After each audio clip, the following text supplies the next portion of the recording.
السلام عليكم ورحمة الله وبركاته. ازيكم حبايبي، عاملين ايه؟ لقيتك كده الجو برد، محتاج شوية حمص شام الصراحة. انا نقع هنا حمص الشام من امبارح، حط عليه بيكنج باودر عشان ينفش ويديني الحباية كبيرة كده. هو دلوقتي في وضع السوا ان شاء الله. عندي المكونات: ليمون، معلقة توم مفروم، بصلاية، ملح على حسب الرغبة، معلقة كمون، شوية بابريكا، ممكن يبدلهم بشطة. ده عصير الطماطم، بس انا بحب اصفيه من البذر والقشر. معلومة لسيادتكم، من القشر بيتربى حصاوي، فانا بفضل ان الطماطم تبقى بالشكل اللي حضراتكم شايفينه ده. يلا بينا كده نحط المكونات كلها على بعضها ونعمل احلى حمص الشام في الدنيا. انا حاطه الميه تغلي وبدات تغلي هي. اول حاجه هنقول بسم الله، هننزل عصير الطماطم زي ما حضراتكم شايفين. انا مصفيه الميه بتاعت العصير الطماطم عشان تبقى بالشكل ده. بصلايه صحيحه كده زي ما هي. المكونات بتاعتنا: هننزل الثوم، معلقه ثوم، هننزل معلقه الثوم، هنزلت الكمون عفوا، هننزل البابريكا عشان يدي لون احمر وجميل. ممكن نستبدلها بشويه شطه كمان معلوم، بس لو عندنا اطفال صغيره يستحسن الشطه تبقى على حسب الرغبه. كده المكونات كلها مع بعض هتغلي، وهنزل حمص الشام يستوي. اخر حاجه بحطها الملح والليمون. نسيت اقول لحضراتكم ان انا حطيت معلقه سكر عشان الحموضه، وعشان يدي الحمص كده سنه مسكره. الحمص اهو انا صفيته، انا قعدته من بالليل. حطيت كيس بيكنج باودر، شطفته وهنزله مع حضراتكم. بسم الله الرحمن الرحيم.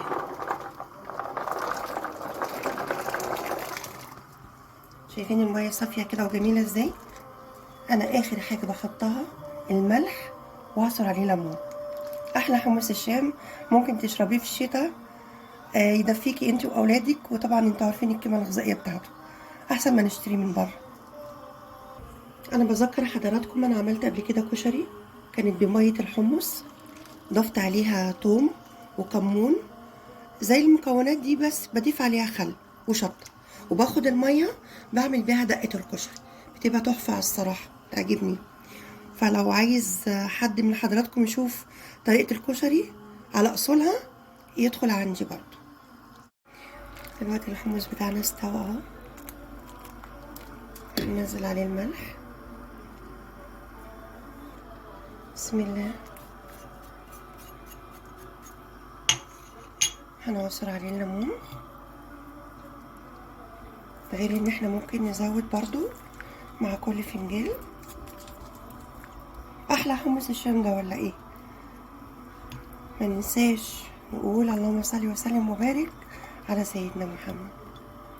بالشكل ده كده احلى حمص الشام ده في الدنيا ولا ايه؟ كده صار جاهز اهو، استوى.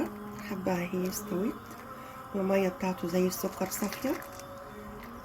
عصرت عليه ليمون، حطيت عليه اخر حاجة الملح، معلقة سكر، والشطة على حسب الرغبة.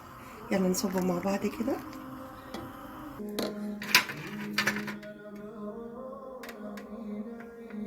يلا هنبتدي نصبه مع بعض. بسم الله. شايفين الجمال بقى؟ احلى شوية حمص الشام ممكن تشربوهم في الشتاء. بسم الله الرحمن الرحيم.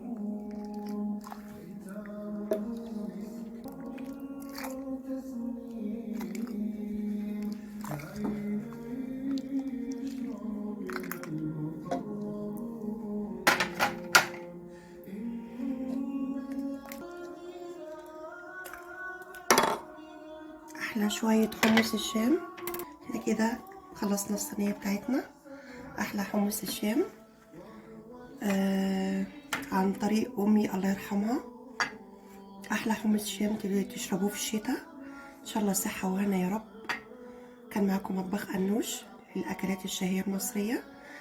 ما تنسوش ما تنسوش تفعلوا لي الجرس عشان يوصلكم كل جديد.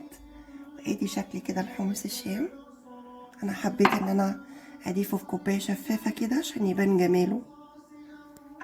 السلام عليكم ورحمة الله وبركاته.